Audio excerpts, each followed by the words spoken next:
days. Worldwide, the benchmark is 100 days. He has only done 30. We have 70 more days. The infrastructure he has laid down, definitely, at the striking of the hour of 100 days, William Ruto will have delivered quite a... Remember, I have always said this. People need to understand that the William Ruto we are dealing with is a different president in State House. Jomo Kenyatta one entered State House when he was very old, and he had a lot of medical problems and other vices related to him. President Moi was in State House. He could wake up at 4 and sleep at midnight, but he really did not grasp what were the nitty-gritty of the statecraft and how to run government.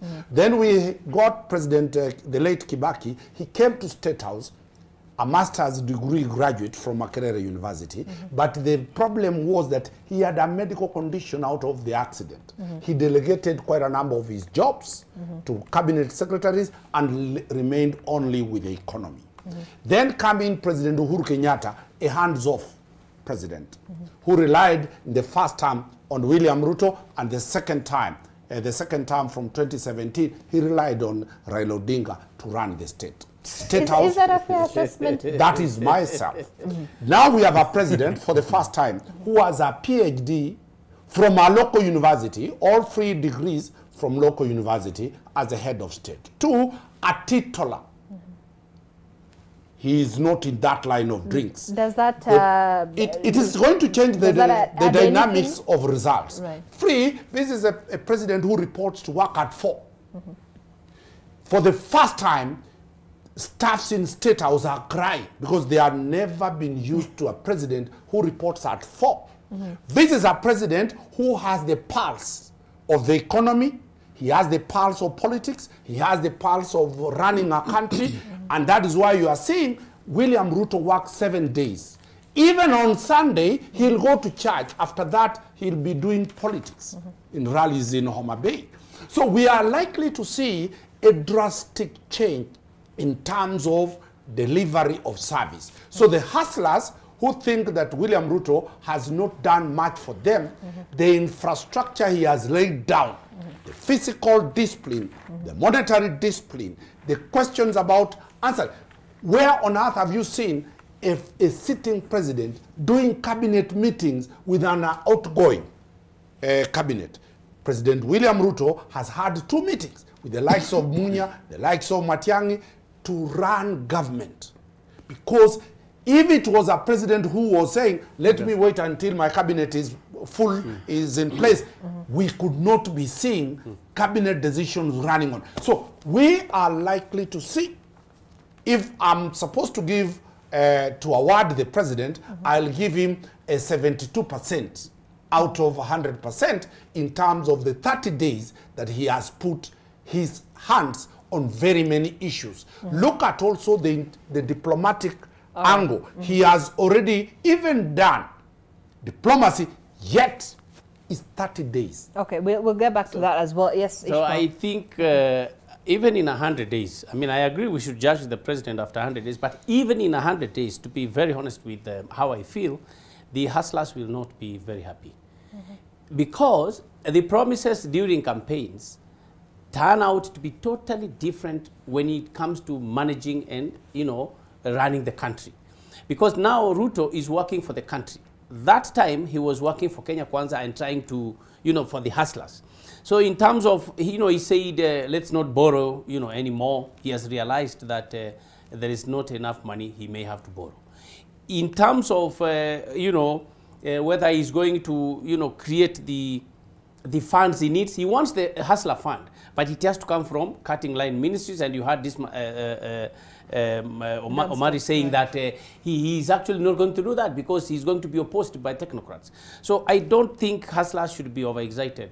The whole country is waiting for the 100 days, and I am likely to see a situation where he fulfills about 10 promises of what he said, but the rest of the 90, they will be very difficult to implement. I mean, can any government, particularly in this particular context, be able to deliver within the next even 100 days, forget about the 30 days, without a substantive government in place. I mean, the cabinet is not even been vetted. Yeah, but that's why we are saying he said in 100 days. Now he has come in, he realizes I have actually to do meetings with the former cabinet, and the previous cabinet is not probably keen on implementing his projects. Okay. So it will extend it to 200 days, it will extend to 3 months, I mean to 6 months, but nobody should be cheated, or no one should be deceived that we are going to see magic happening and we are going to see a lot of money in the country unless we all work. There should be a lot of expectations, managing expectations of Kenyans. Yeah, I think managing expectations is very key. And you remember there's one CEO who said that Kenyans are indeed a very peculiar lot. That they expect these magic, they expect miracles. There's a number of them, including high-level legislators, give these guys money to convert it into millions over a short space of time.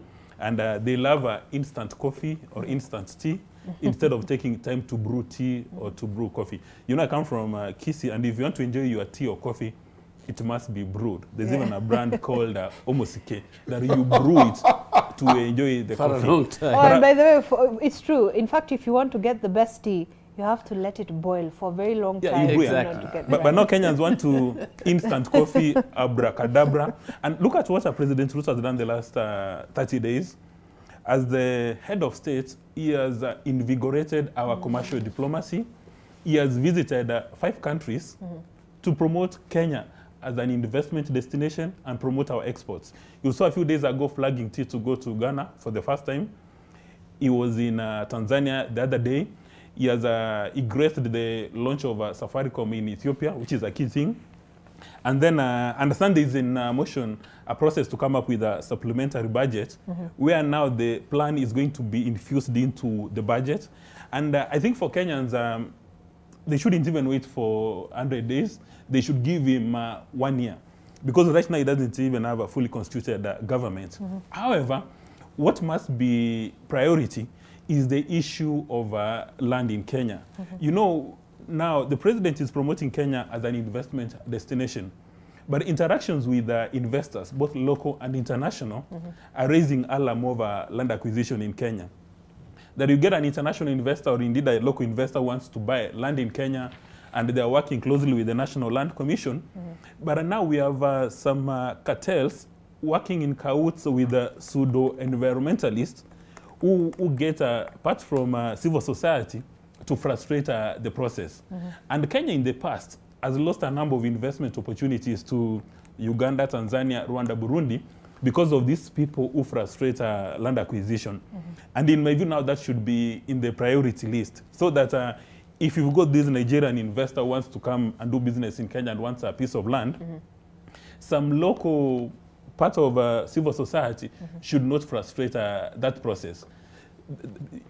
It happens everywhere, and if you speak to these 2 lawyers on my right in private, they'll tell you that there's a lot of frustration from these kind of investors, and in my view that should be a priority list. All right. Lastly, as we wind up, and I'll start with Dansan, we've seen that the president, over the weekend managed to go to Tanzania, went to Uganda, and most of the conversations that were surrounding this was, enhancing, the bilateral ties between these countries.